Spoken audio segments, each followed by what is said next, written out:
alam ang pangalan mo.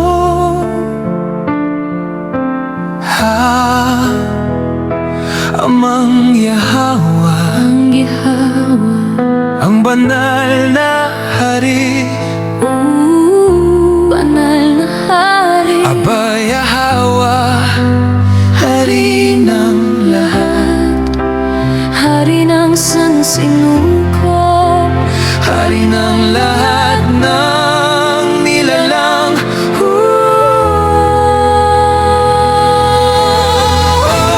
Alahayan ang buong langit at lupa. hari ka ng lahat, la la la.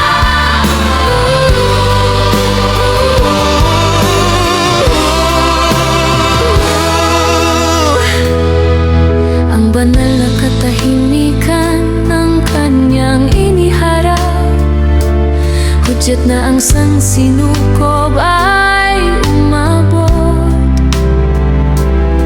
Sa kaganapan ng kaalamang mula sa liwanag, Tahimik binuksan ng walang hanggan ang daan. sa mga hiwagang di pa napapangarap, mga hiwagang itinago hanggang ngayon sa labas ng hangganan ng kanyang pamahalaan.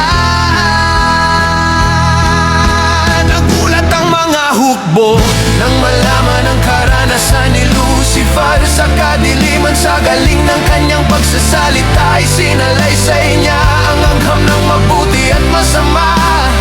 Itinuturo ito na daan daw patungo sa mas dakilang pagtupad.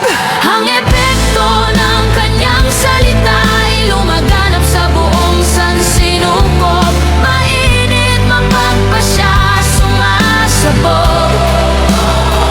Nagatid ng unang hindi pagkakasundo, at ang makatuwirang nilalang isa-isa ay kailangang pumili. Manatili ba sa kaalaman ng liwanag, Na sinasabi niyang mayroon ang hangganan, o sumubok sa agham ng mabuti at masama,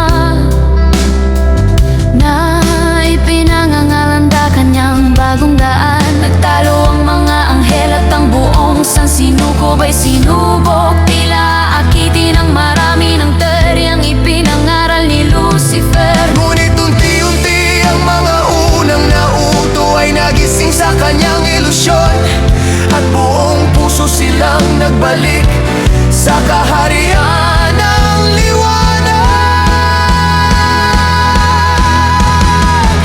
Sa dulo ng mahabang hidwaan, isang katlo ng mga bituin sa langit ay sumama kay Lucifer.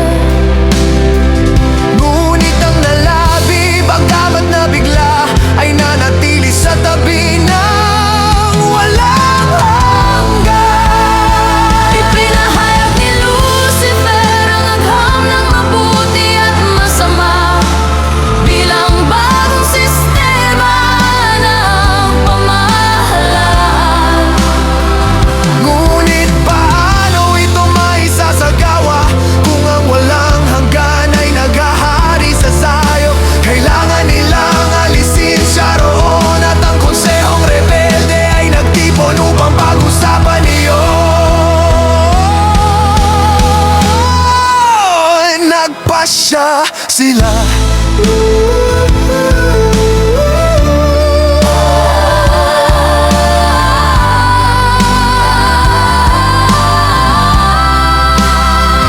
Hilingin ang trono sa takdang panahon upang may pakita ang bisa ng kanilang bagong pamahalaan. Kung aprubahan ng sansinukob, itatatag nila magpakailanman.